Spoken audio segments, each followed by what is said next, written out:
Cashflow Diary Podcast, episode 562. Welcome to yet another exciting episode of the Cashflow Diary Podcast, the podcast that teaches you insider tips, tactics, and strategies for creating leverage streams of cash flow into your life. Learn from top-performing entrepreneurs, business owners, investors, and thought leaders from across the globe as they share their secrets to success. Like what you learn on this and other Cashflow Diary podcast episodes? Go to learninvestingnow.com and sign up to receive powerful tips and information that will help you succeed as an entrepreneur and investor. Now, here's your host, investor, entrepreneur, business owner, educator, speaker, author, and master facilitator of Robert Kiyosaki's cash flow game, Jay Massey. So for those of you watching for the first time, here's how this works. For most of you, when you type your questions, I'll be able to see that on the screen just right over there. For those of you inside of our student group, what we have is I've remembered this time to bring up my phone so that I should be able to see your questions. Yes, I see them. They're coming through, which is great. So you guys type your questions in the chat, or if you want to go to one of the public places on the Facebook page, Periscope page, YouTube, my Facebook profile, and all other places, make sure you type it in the chat and I'll be able to see it. And as you guys know, we also are going to be doing calls today. So if you want and you want to talk with me, you'd be able to do so. Just dial 417-352-2274. Again, 417-352-2274. We'll get you on the line. We'll be able to hear each other. Everyone will be able to hear you, and we can get your questions answered that way as well. So nonetheless, as I said, the show must go on. But simply meaning that there was a number of things that wanted to get in the way today to make it very challenging for me to come here. But we're here. So looking forward to see who's that first caller. I'm going to start checking the chat in just a moment. For those of you who this might be the first time that you're here, my name is Jay. Welcome. And Cashflow Diary, what we've been doing for quite some time, is helping individuals transition to that entrepreneurship lifestyle. We don't just talk about it, we are about it, in the sense that we practice what we teach.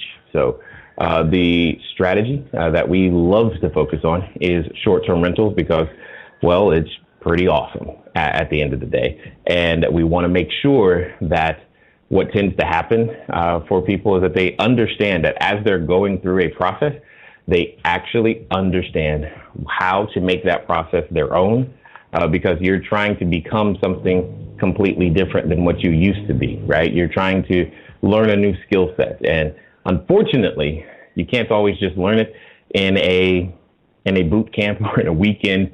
And we know it takes follow-up and support and more time. So nonetheless, oh my goodness, there's a number of people who seem to be calling in right now, which is good. And I kind of like it. So we will definitely get to the phones as well. And I see a number of questions over here. I've got questions over there. Who's that? Matt says, howdy, Danny. No call today, technical difficulties. Yes. Danny, I can count on one hand the number of times in the years we've been doing this where we've not actually gone live. Anytime if there's ever been, a delay or something, it's mostly because of technical difficulties. But what's also interesting is when you think about the level of technology today, the fact that we can do this at all really, really helps and makes it easier for me to do what it is that I like to do, which is serve in this particular way. Got it. So we have a call, and I see who it is, and I think this is really, really funny because he has been trying to track me down all day. So let's go ahead and go to the phones and let's find out. Oh my gosh, I cannot believe I'm about to do this. I feel like I'm being set up or something. All right, Robert, what's going on? You're completely being set up. This is wonderful. I love it. This is actually a perfect opportunity to ask those questions. I think everyone is going to benefit from the answer. Oh, okay. We're going to talk about pricing. And it's funny because Megan answered the phone, and she started laughing when she heard it was me. She's like, "What are you calling him for? Does he even know you're calling?" I said, "Nope, but I've been trying to get him all day long, and this is the perfect opportunity to do it." So, well, it worked for my mom a couple of weeks ago too, so she did the same thing. no, that's wonderful. I love that. Yeah. Yep. It was awesome. Okay, so here's the deal, and I'll explain it all so that everyone else that's listening can benefit from the answer as well. Okay. We currently use two different pricing platforms. Right. One of them being Wheelhouse, that is tied directly to Airbnb, and then the rest of our pricing comes from PriceLabs, which is tied into Lodgify, and then pushes out from Lodgify to our website, as well as Booking.com with a markup, and soon we'll also be going to HomeAway because we're joining the beta test program of the Lodgify to HomeAway API integration, which will also then mean that same pricing will also be getting pushed to Expedia and Travelocity and Vrbo and all their other properties. So I say all that to say that my pricing in my brain is super convoluted now, because I want to make sure that I'm netting the amount of money that I can net across all of those. And the reason I word it like that is because I know from experience that I can.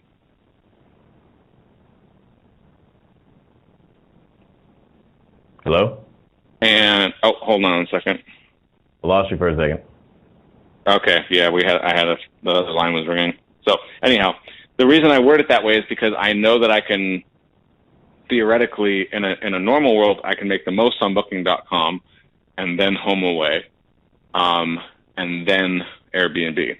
But my problem now is I want to start targeting people who would be renting our place for some type of insurance claim or insurance reason. So specifically talking with relocation companies who pay the absolute highest dollar. So if I'm using a tool like PriceLabs, yes, which will moderate my price based on a low, a target, and a high, yes, how do I first and foremost set up PriceLabs so that the price coming across to my website is good for the relocation companies? And then what changes do I make for the other websites in terms of markdowns to make sure that I'm netting the minimum amount that I want to net from the Booking.coms and HomeAways of the world? Got it. Well, you said it exactly the exact way that I would think about it. And let me see if I can. Let me pull up a way to draw on the screen, because what you want to do. There we go. So what you want to do is something similar to. Okay, perfect. All right, so what you're going to do is something similar to what I'm drawing right now. You're going to have so you got PriceLabs is how I heard it here. Okay, and then that's going to Lodgify, correct? Yes, and I'm actually trying to get video because I lost your video when I connected to my phone because I was watching on my phone. So I'm frantically trying to pull you up on Facebook right now. Okay. Facebook's going to be a tad delayed, so it's going to look funny. It's going to feel funny. Okay. How about YouTube then? They're all going to be delayed. What's your? Oh, got it. So I'm writing it out, but the only anyway. So I'm writing it out so that you can see it, and if it's like I think, at least based upon what you described, then this is okay. I see it now. Yep. Perfect. Okay. Can you get rid of your headshot in the window? I can't see some of what you're writing. That's fine. So that's how I see it. Is that accurate? This is what you're talking about, right? Price Labs to Lodgify, your website, booking.com to HomeAway, and website is primarily being used for the direct bookings, like this. Correct. Now, the direct booking also has two trees to it. One is pricing for relocation companies, and then one would be pricing as direct bookings for repeat customers from the other platforms. Got it. So you're saying you have a relo here, and then you're saying repeat customers here. Is that correct? Yep. Of all of these, yes, go ahead. So of all of these that I'm highlighting right now, which one would have the highest price? The absolute highest price? I think I know the answer, but I just want to make direct bookings to relocation companies. Got it. All right. So then what I would do is that I would have Price Labs be reflective of this price. Okay. Okay. Now, go ahead. Go ahead. No, I was going to say now, knowing that Price Labs works on a low, base, and high. Mm-hmm. If I want, let's say on a 2-bedroom, and I'm throwing out a number here for example's sake, but let's say I want to net $250 a night for a 2-bedroom from a relocation company. Okay. Where does that number go? Is that in the lowest column, or would that be in the base? Okay, so what you're saying is you want to know where to put 250 because you know that at a minimum you want 250. Because if that's the case, correct, then that's going to be in the low. Okay.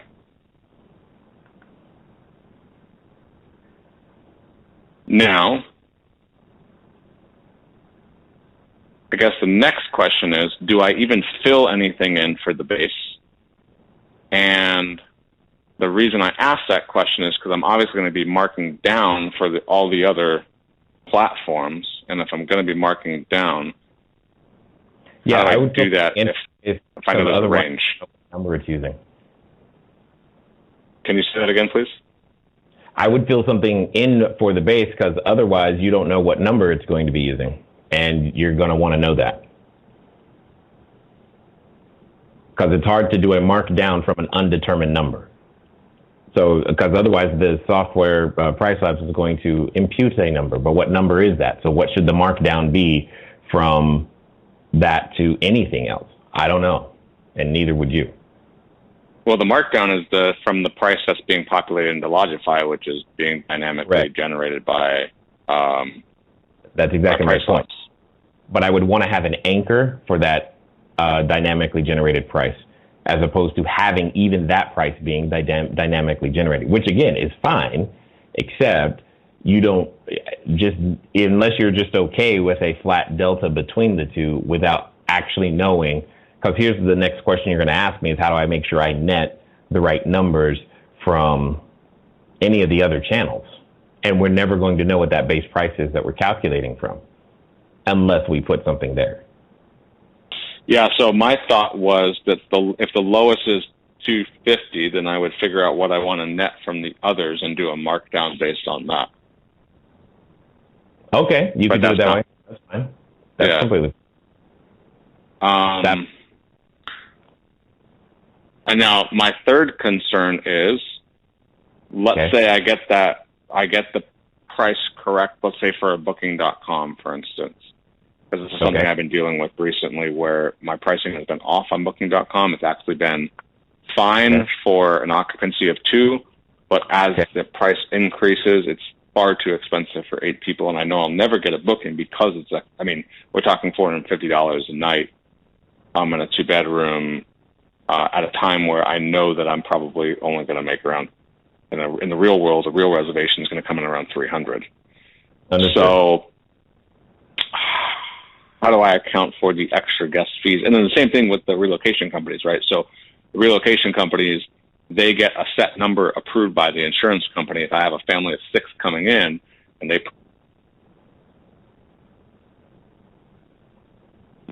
if I get so if I get like 5, 6 guests coming in from a relocation company, but now it's over budget, how do I actually mitigate that issue? Always. Okay. So in general, you're in this situation, in all situations like this, because of the way things are connected, price for your highest possible outcome. Okay. So that anchors, so that way when the customer does their random search, what's going to happen is that they're going to see the highest price. Now, if someone books at that, awesome, great, wonderful. However, that's not your intent. You don't actually want that to happen. What you want to have happen is every customer to feel special, unique, and you're going to accomplish this either by giving them their own personal discount code or adjusting your markups in this case, markdowns, in order to make sure that the natural price that they see is closer to what it is that you actually want to obtain. So instead of trying to have an extra person fee that gets added on, have it already be what it needs to be, because that's going to assist the adjuster the most, because they'll be able to just go to the website and get the number. And what'll be great is that you'll always be in a position to help the adjuster look good, because they'll be able to say, look, if you just go to his website here, but because we have done blah, blah, blah, blah, blah, this is what I was able to get, whatever that is. So price for the highest possible outcome, and then discount accordingly with because the functionality and Logify allows for the discount codes, etc.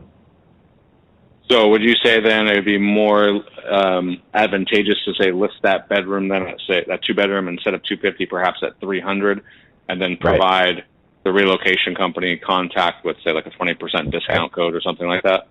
Absolutely, and it could also, because that will also help you begin to have some sort of rudimentary lead tracking as well, because that'll be interesting to see. Understood. All right. Well, I will implement and let you know in a couple weeks how it's turning out. No doubt. I appreciate that. Thanks for tracking me down and teaching everybody else how to track me down. That's so awesome. All right, guys. Talk to you later. Bye. Bye. Oh, my goodness. Okay, so see, if you've ever felt ignored, understand, he's one of my best friends, and this is the best. This is how he got me, all right? So I've been busy. Leave me alone. It's all good. Anyway, all right, so let's see. Eric says, I can hear you fine. Peter says, I'm glad the show is still on, but I certainly wouldn't have, I think is what you meant to say, held it against you if you had not today. I understand, Peter. Thank you. What is that? Jay Massey, is Hawaii out completely for nightly rentals? No, we have students there now. How much is this going to impact the economy in Hawaii? And what are the hundreds of people going to do that current properties that they have on Airbnb, VRBO? Okay, I'm not quite sure what you're referring to at this particular moment, David Hernandez. If there's something that happened today in Hawaii, I have not been made aware of it. But we have active people there now who will be active after. I don't know why they would ever stop, because it's Hawaii. So if there's something in particular that you know of, something new that was just passed in some way, shape, or form, then feel free to let me know, and I can definitely give you some thoughts on it. But ultimately, here's the thing that I want to say. You, David, are desiring to be an entrepreneur. Entrepreneurs by default, by necessity, who we are the individuals who make decisions, even though the outcomes are 100% uncertain.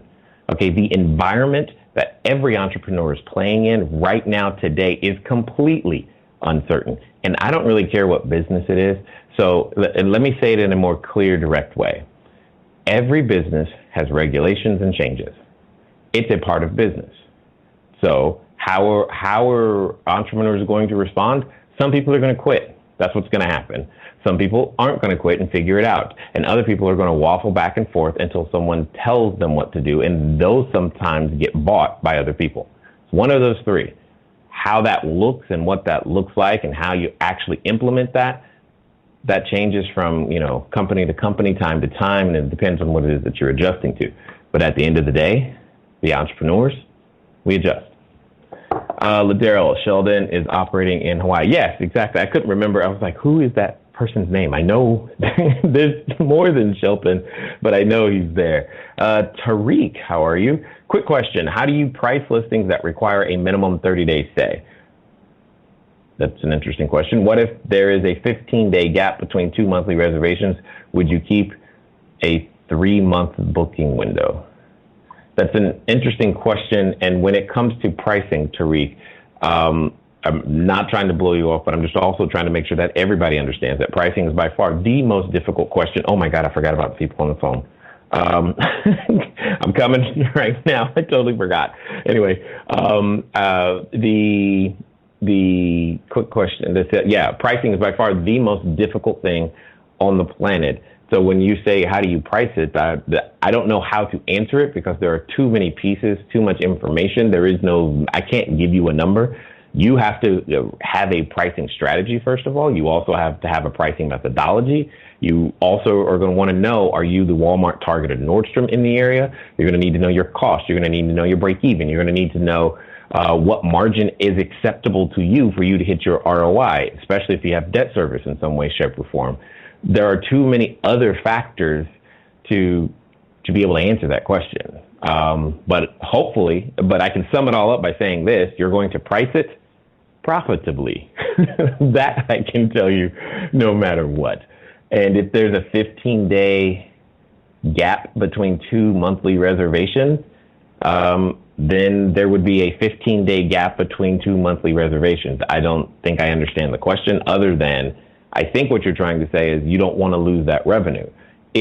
So then what that means is that you need to get really good at revenue management and calendar management to do your best to prevent that from happening. So that's really what it comes down to. Like, for example, a simple strategy would be to offer the person who's leaving extra days at a discount, and you could offer the person who's arriving extra days at a discount. That could help begin to cover some of that gap in some way, shape, or form. There are many ways to cover gap days, but I think that's what you're asking me. And then, would you keep a 3-month booking window? I'm not even sure what you're referring to, but, well, I think I know. I'm guessing, Tariq, because again, the questions are kind of out of context. I'm assuming you're saying keeping your calendar open 3 months in advance. I think you're going to need to open it much further in advance, and that's also dependent upon what type of property you're using. So I don't know how big the property is. Like, the bigger the property, the more in advance you need to have it in general. So all of this is to say, who are you serving, Tariq?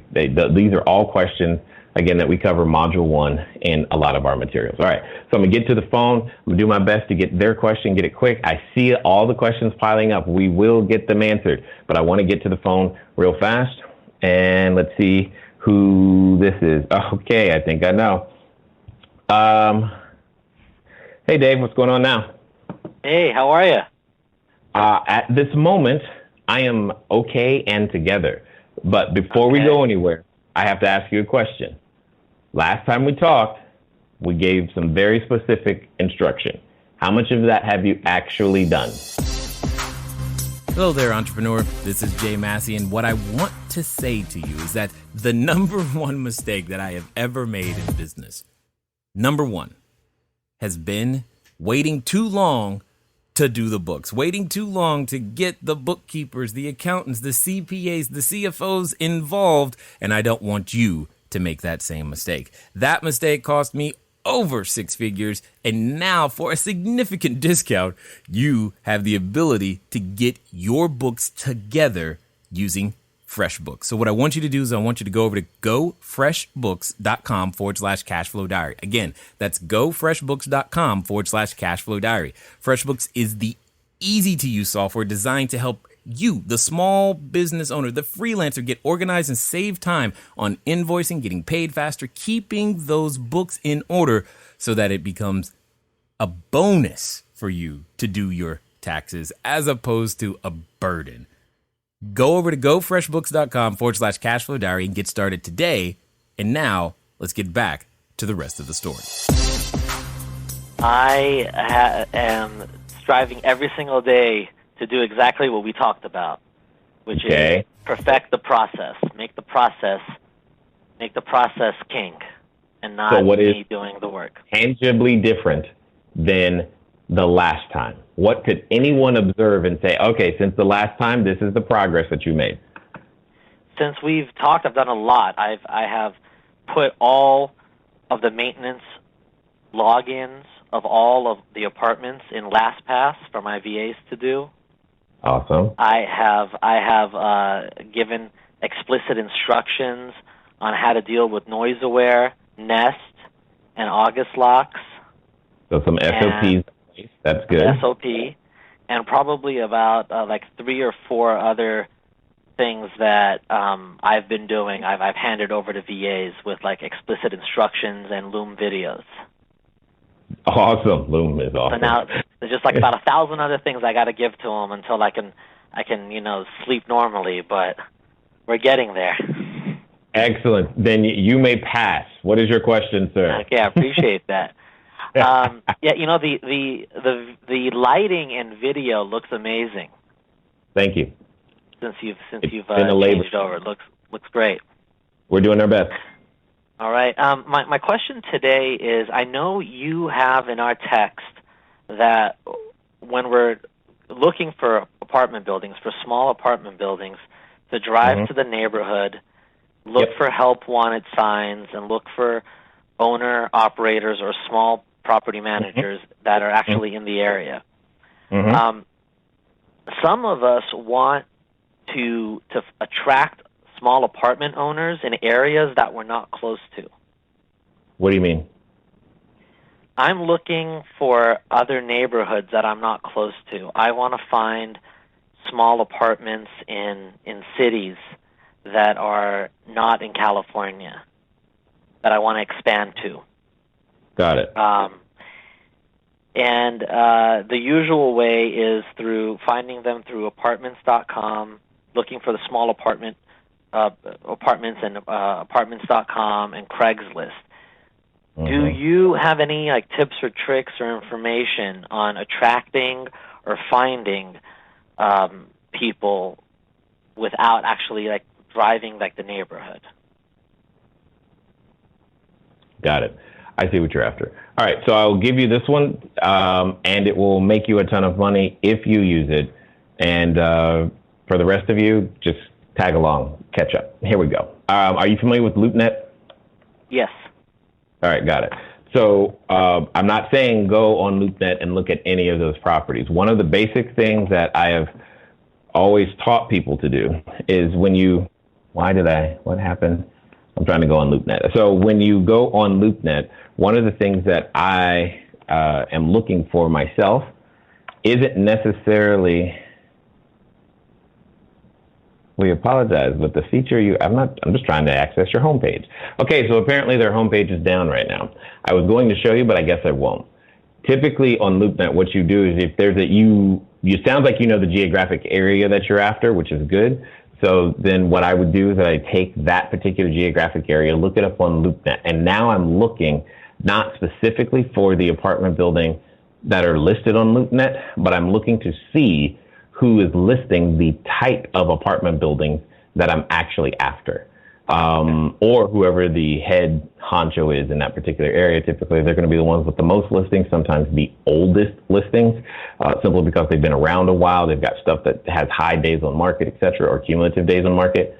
And then I'm going to get on the phone and talk to them, not about that listing, but about the listings they have not yet put on the market, because they're going to be the ones to know and probably create the shortest time frame between contact to actual close, so to speak, in some way, shape, or form, of either who's in trouble or who's got the type of inventory that I'm looking for. Now, I understand you're not looking to buy it, but it's still going to be your fastest way to find it, because even if that particular realtor does not have something for you to purchase or doesn't have an immediate pocket listing, what they do know is who is the property manager, like the top 1, top 2, top 3 property managers of that particular class of real estate in that area. And they can at least give you that person's name, phone number, and information. And then obviously, once you get that person on the phone, you're going to do the same thing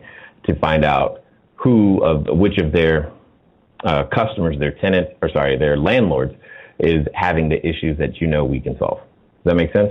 I see. Yeah. So, okay. Yeah. I appreciate that. Look at LoopNet to find. Yep. Just basically take it from there. I appreciate that. Yeah, but you're using LoopNet to find out who's at least somewhat decent at marketing, because the guy or gal that you're after who's going to have the information is someone who's decent at marketing. And if they're not even on LoopNet, they call themselves a commercial realtor, or if they're not even if they're not actively marketing, they're not in business. And you know this already. Yeah. So you want the person who's active. And because otherwise you then slant the information a little bit because you don't know the quality. It's a way of vetting the quality, quote unquote, of the information that you're actually going to get. Because if they're taking their business seriously enough to put dollars into the marketing that's actually effective instead of those silly shopping cart signs, then you'll know. Okay, I'm going to definitely work those leads. I appreciate it. Have you ever marketed to landlords? I try to avoid direct marketing at all costs because it's always proven to be more expensive and take too long. Okay. That's just, that doesn't mean it doesn't really work. Appreciate it. I mean, I don't like it. Okay.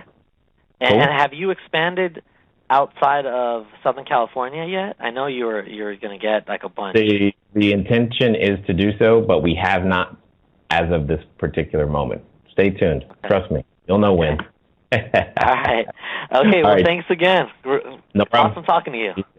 All right, bye-bye.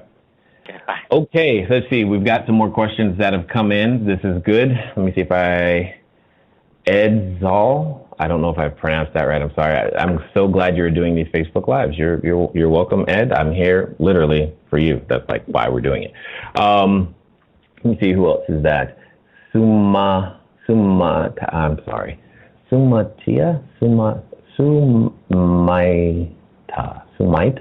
Kabir. I tried, and if I messed it up, and if I said something totally foreign in your language, then please forgive me. How would you approach private money lenders to lend for short-term rental business without leverage? How would I approach a private money lender to lend without leverage? I literally don't understand. Lending is leverage. What do you mean? Please restate that question. Otherwise, my brain is going to explode because I have no clue what you're trying to ask me right there. How has your faith affected your business outlook? That's an interesting question, Ed. Ed, you're now becoming an interesting person to me. My faith is a major reason why I'm even in business. And just to keep it brief, but what it comes down to is that too much has been given, much will be demanded, much is expected. If you've been given any talent, I don't care how many talents, but if you've been given any talents, the expectation is that the least you would do is double it. And that's just the path that I've been on. I don't know how to be faithful without attempting to double it. It doesn't matter whether you succeed or not. What matters is that you attempt. What matters is that you believe you could. What matters is that you do something. And this is just a way of how I express that faith.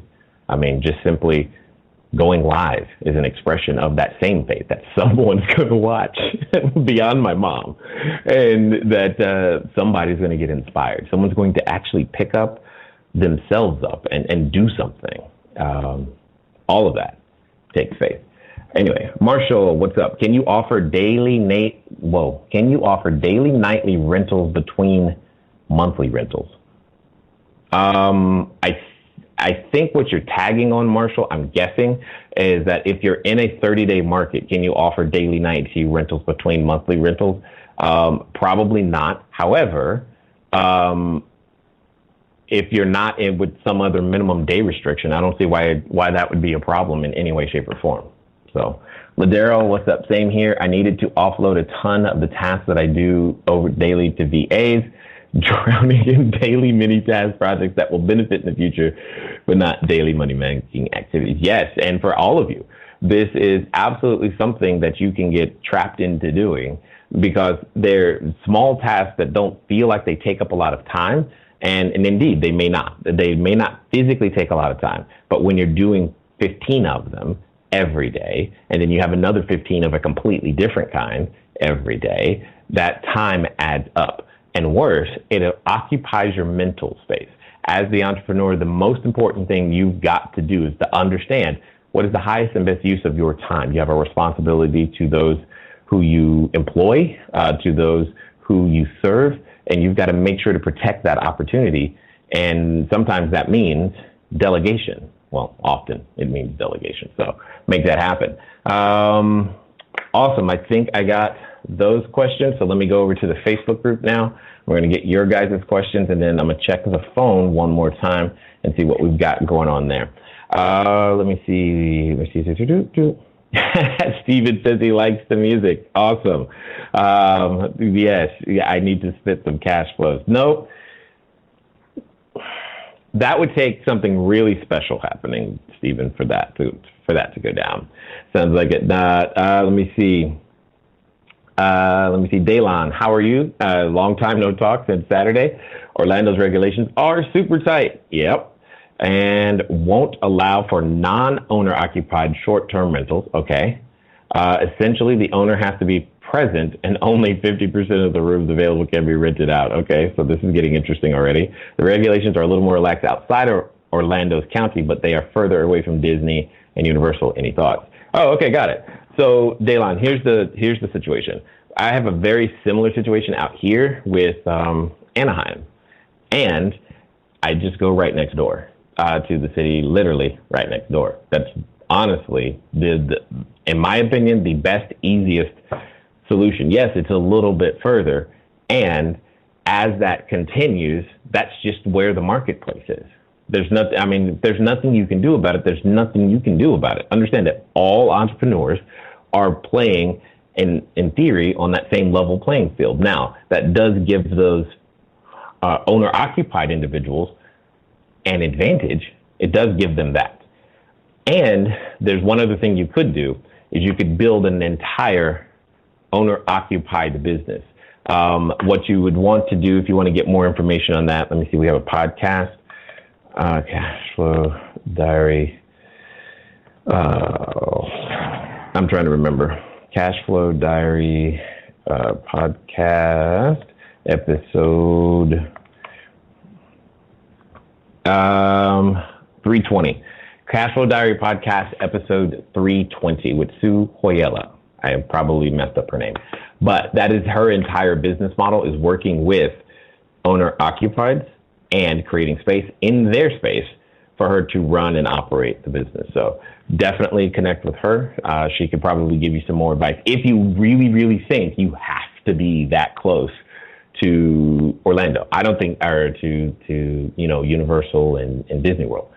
I think you can still do it sitting next door, because that's pretty much how we roll out here. All right. Hey, Rock, what's going on? What's up, Jeremy? Sean, what's going on? It says, Jay, how do you handle FOB to enter gated? FOBs. Got it. It's FOB, not FOP. That's why I was like, what is that? To enter gated community, as most apartments are gated. Well, management, let me put a lockbox on or near the gate. What if they don't allow that? Got it. Okay, Sean. So I happen to remember that I believe you were present this past Saturday when we were doing our initial training. We went over this, but I will repeat it really quickly. Anytime you have the key fobs or the gate remotes or all those other things, at the end of the day, here's what you're going to do. You're going to put those items inside the unit, okay? Assuming that the answer to the following question is something that's acceptable to you.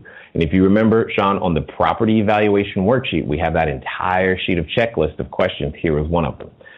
You're just going to ask them, when you order food, like if I ordered pizza, how does the pizza delivery guy get to the front door?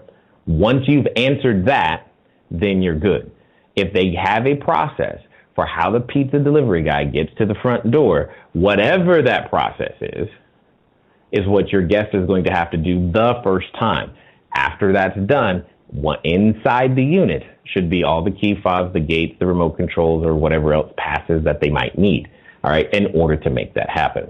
If for some reason that is not possible, and here's the answer you don't want.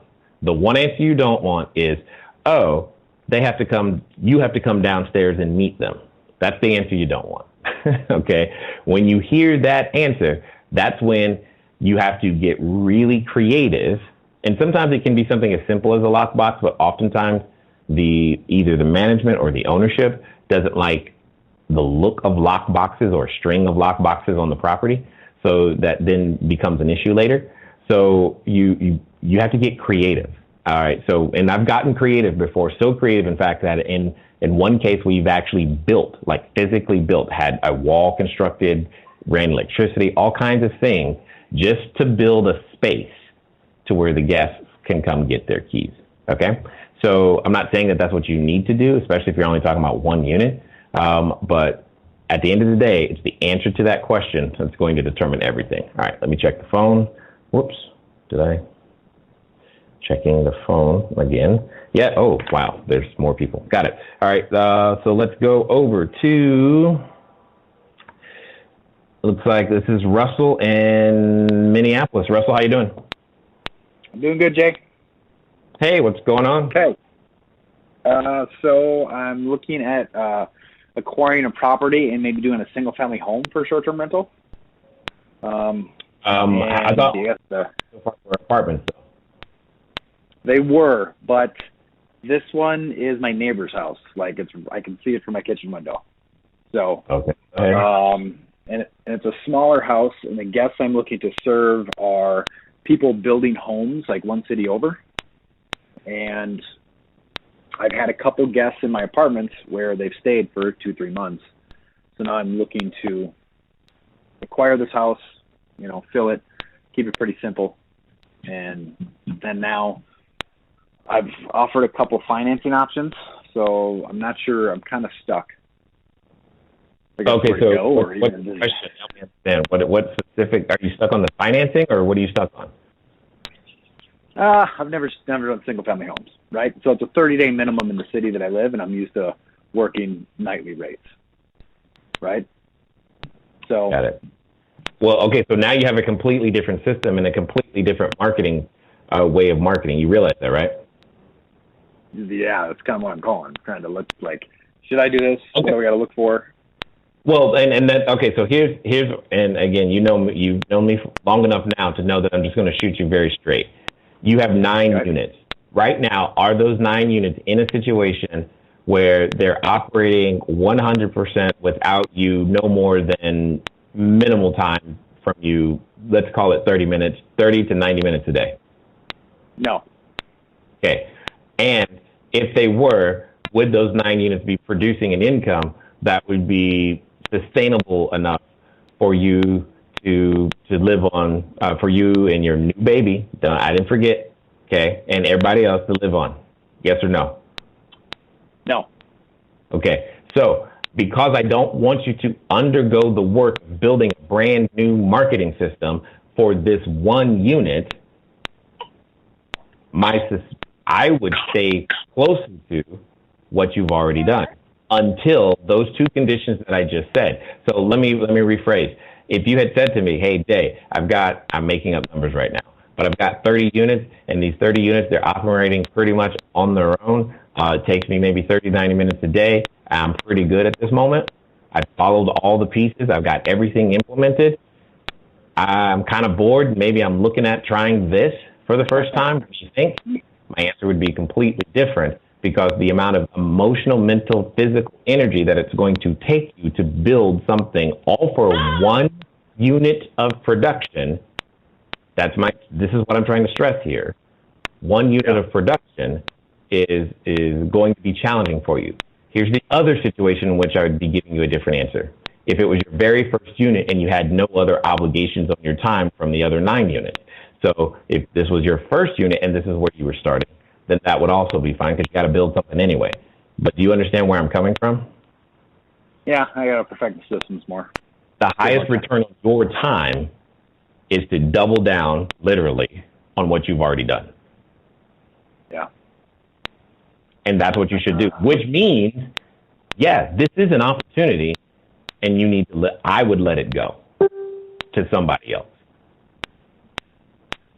Even Now, if I kept it as a long-term rental. What's that?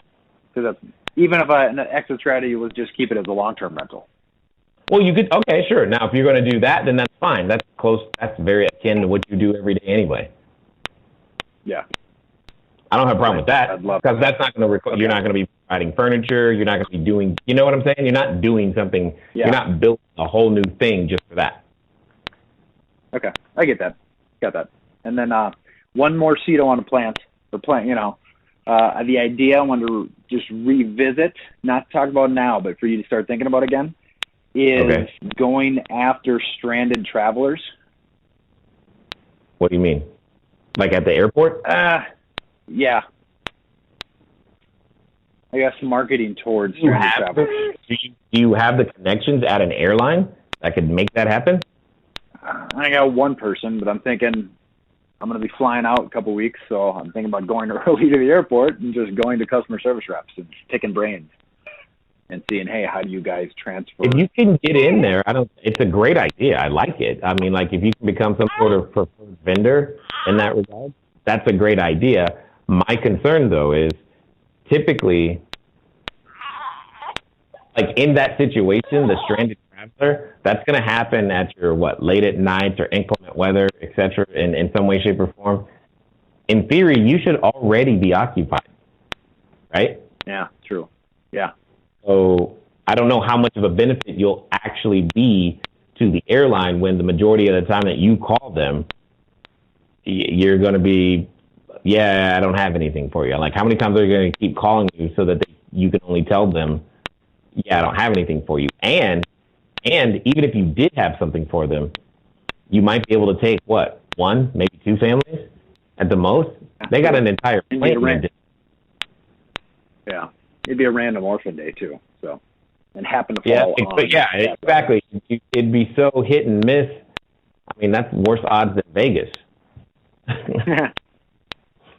Okay. So, I mean, try it, but that's what I'm thinking. Got it. Or better yet, try it, then go get a 50-unit building. All right. I like that idea, too. I don't want Melissa to kill me, so let's pretend that I didn't say that. Once the systems are in place, she won't kill you. She'll be like, that's a great idea, Jay. That's awesome. Oh, well, okay. That's way down the road. Way down the road. Yeah. Okay. Either way. You know what I was, right. But you get where I'm coming from. Yep. I got to perfect systems more before I start building out new marketing strategies. Okay, cool.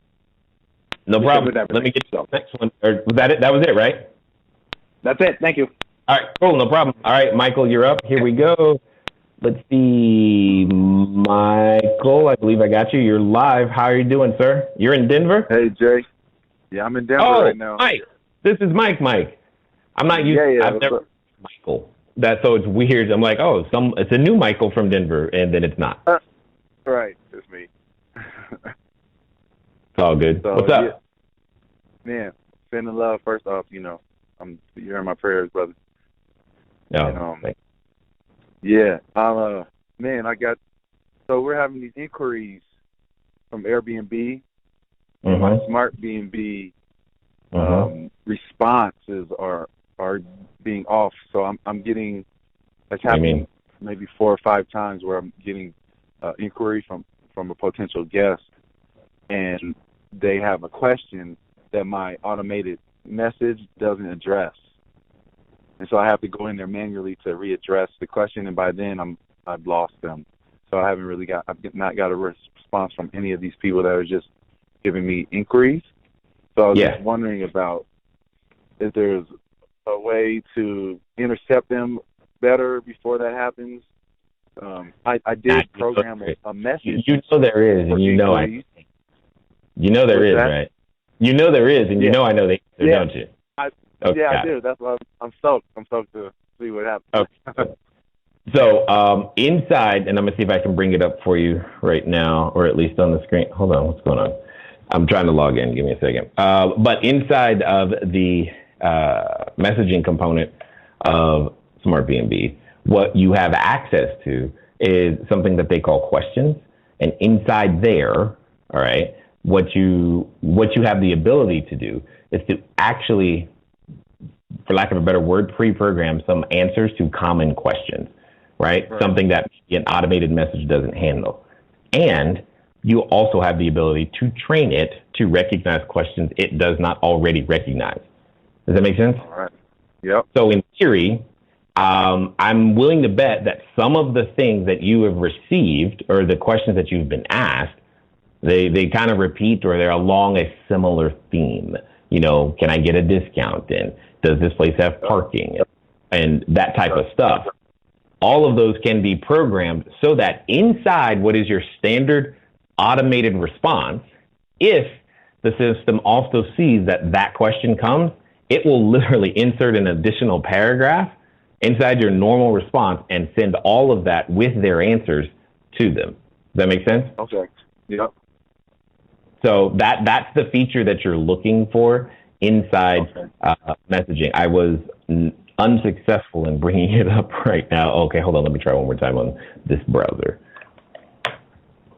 I'm using a different browser at the moment and that could be my... And Jay, when you talk about the uncertainty of an entrepreneur, you're not lying. Especially with the model of this 30-day minimal short-term rental. Yeah. But still, even with that uncertainty, it's not, the numbers are still not lying to us. We've still been full the whole time we've had anything open, and now we have the next unit that we've opened up, and it's tomorrow. It has guests coming in for 66 days. And 66 days? That's awesome. Yeah, it's working. It's really working. And my other challenge is with the what is it? The messaging on how. I'm forgetting. I'm spacing it out. Forgive me. That's okay.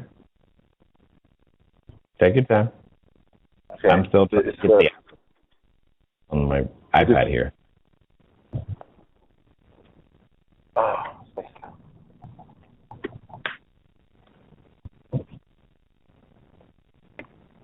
Did you figure it out or no?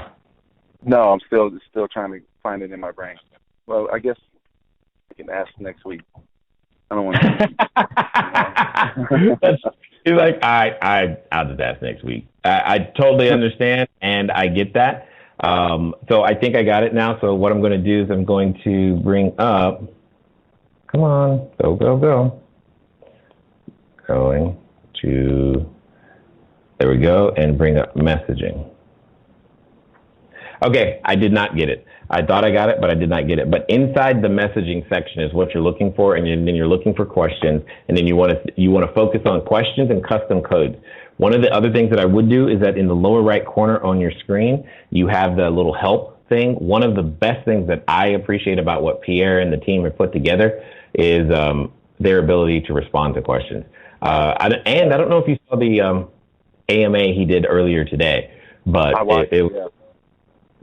he's just, again, indicative of how the company is run from the entire time. So I'm very confident that you will get your answer, because I know myself or our staff, we literally talk to them every day, every other day, and we're constantly getting the feedback and answers to whatever questions or concerns that we have as well. But good job on the 30 days, and good time considering so many people were asking me that today. Yeah, it worked.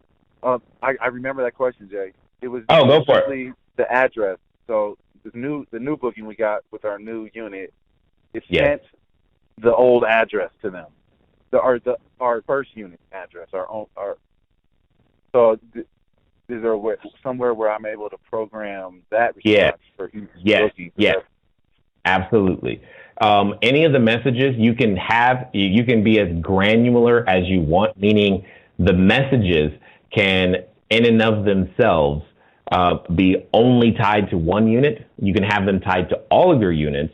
And when you have that's tied to all of your units, you have to use a placeholder, which they call a custom code, And that placeholder, in this case, would be the different address for the different locations. Does that make sense? Yep. So that's what would need to happen in this particular case, which is one of the most powerful features of Smart B&B, is the fact that you're able to use these variables and various nested ways. I mean, because not only can you use custom codes in a standard message, but you can use the custom code in a standard message and have that custom code have a condition. For example, one of the ways that we do this is with our 2 bedrooms specifically. Anytime someone makes a reservation on a 2 bedroom, but yet lists themselves as a party of 1, we have an automated message, or an automated message, that gets inserted that says, hey, this is a 2 bedroom. Your reservation is for 1. And then it reminds them of, the penalty for not having the correct number of people stated in the reservation, blah, blah, blah, blah, blah. Right. But if it's a 1 bedroom, we never need to send that. So it never goes out on 1 bedrooms. But being able to do that, man, that's the magic. How do you think I get down to 90 minutes a day? If that, do you understand? This is part of it right here, is being able to make that happen. Cool? Yeah, definitely. Cool, Jay. And is there scripts for available for the responses and all that? Are we coming up? The messaging templates are going to be added to all of the mastermind students' back office, so stay tuned. We'll let you know when those get released, but yes. Okay, sweet. Awesome. Thank you, Jay, man. We love you, brother. Thank you. No problem, Mike. Be good. All right. So let's get back to some of your questions. I see them coming in. They're coming in hot and fast. All right. So let me see what's on here. Bradley says, well done, good and faithful. Thank you. It's so funny when I'm literally just reading what you guys are saying, right? And then all of a sudden I get it. Then I get it. Well, as I'm reading, I'm like, oh, got it. Shot says, thanks, Jay. I observed that cars that can't get in through the gate just wait there for resident cars to open the gate and then follow through the gate. I guess for the first-time guests, this will have to do likewise. That is definitely one of the options. It's not necessarily the one that I recommend. Again, as I said earlier, I would totally go ask them, how does food delivery? Because the food delivery guy has to get there. Amazon Prime has to get there. It gets there somehow. Well, not Prime, but Amazon Prime Now. They get there somehow. And you want to know what that is. And if that is what it is, then okay, that's fine. But my suspicion is that there's another way that only the food delivery guy knows. All right. And if you don't ask, they're not going to volunteer. They're not going to volunteer it. All right. So let's see. And then stranded travelers will only be for 1 night. Oh, that's another good point, Bradley. You're right. It's not like they would be there for an extended period of time anyway. They would only be there for 1 night. So I guess, Russell, you would have to charge, a really large premium in order to make that work in some way, shape, or form. That would be a massive premium, to make that work. But that's what you would have to do. Okay, let me see. Those are the questions there. Let's go back over here. Oh, wow. Oh, my goodness. Lots of questions coming in today from Facebook. Let me see. I've got that one. Eric, what does this say? It says, should I be talking to everybody and sharing my vision, or are realtors, property managers, government officials, other potential competitors, blockers? Should I be out talking to everybody and sharing my vision, or are realtors, property managers, potential competitors? Got it. Now I understand. Okay. So Eric, I wouldn't be stressed over competitors. All right. Because if you remember from what we went through on Saturday, there's so much to who do you want to serve that it's really hard for there to be that competition, right? It's no different than what we talked about with restaurants, right? It's one thing to say I'm going to open a restaurant. Oh, cool. Well, what type of restaurant? Well, Italian food. And if it's the only Italian food restaurant, but yet the rest of the city has a ton of restaurants, then it doesn't matter. But then you have, if there are other Italian food restaurants, are you the Walmart, Target, or Nordstrom of that particular genre? And are you in the right particular section of town for that? Are you the Walmart, Target, or Nordstrom on that side of town? Because you can have on the other side of town, again, the exact same thing. So it would be very challenging for me to see any of those individuals as competition. If anything, realtors can become great lead sources for, in some cases, apartment buildings and properties. Property managers definitely, okay? And both of them can become sources for tenants, for sure. And government officials can also become lead sources for tenants simply because the government has an intense need for temporary housing because all of those people travel, right? They fly into town. And anyway, your government has a lot of need for travel. So I don't necessarily see those as competitors. Nikki, how are you? Do you suggest container spaces? Oh, got it. That's a unique use case. I've looked into that myself. I thought it would be neat. So let me catch shipping container short-term rental. First of all, was it Nikki? One of the things that I want to say is I don't call it. One of the things I just want to say, if I say nothing else, is let's call it short-term rentals as opposed to a Airbnb. Airbnb happens to be a distribution channel. Okay, it's not your business. Now, for everyone else, what she's referring to is being able to take things like this particular shipping containers like it, turning them into qualified actual places to stay. Shipping container house. Like so, where you've got some pre-built kits that you can find and buy and take those shipping containers and turn them into actual residences. It's a great idea. I've not executed it. I've thought about it though. So I don't see why, I'm not sure the question, but when you say, do you suggest it? If you are the person who wants to serve that customer who's looking for that experience, I don't see why not. I have no reason to say, don't do it, right? If that's something that you're interested in, Nikki, if that's what's going to get you specifically excited, fired up, and put you in a position to where you're willing to do what it takes to be the entrepreneur that's inside, the entrepreneur that's begging to come out, because that's where that question comes from. That question comes from, I want to do something, and this is what I think I can do about it.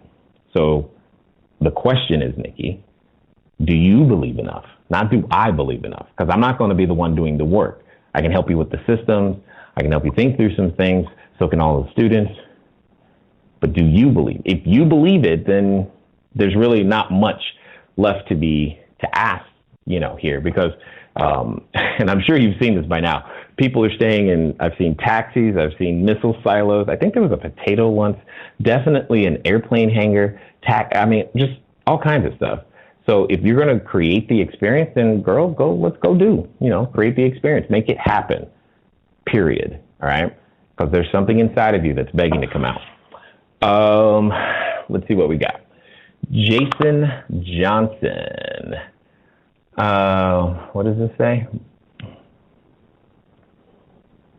Jason Johnson, where'd it go? Must be just rented out. Must be just rented out or timeshare on Airbnb over Labor Day weekend. Was curious if anyone in the group has taken this route, and can you make reservations even if you do not have the points? You would have to pay for them at a reduced rate. Got it. I think I understand where you're coming from, Jason. And Jason, long time no talk. How are you? And yes, it is possible, but there are extra concerns that you are already bringing up. If you're going to leverage remnant space or space with a larger organization to be able to rent out, the timeshares, et cetera, 100% possible, but it's way more complicated and a lot less automated simply because you have to manage the weeks and the times carefully, which means you got to do lots of calendar management. But again, not saying it can't be done, just saying there's more logistics, there's more moving pieces. Now, the good thing is you don't necessarily have to put up a cleaning crew. Your facility's maintenance is kind of taken care of.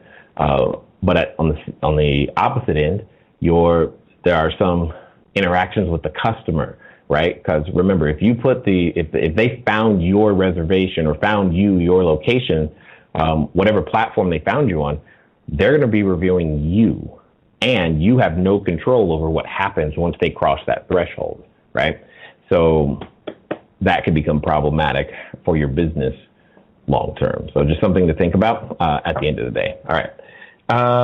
Whoa, good Lord, there's a lot of you today. I like it. Ladero, we have tried running a system like this, but running our current system of 20 units plus adding the timeshare aspect. Oh, this is perfect. So I guess he was paying attention. Thank you, Ladero, for catching this.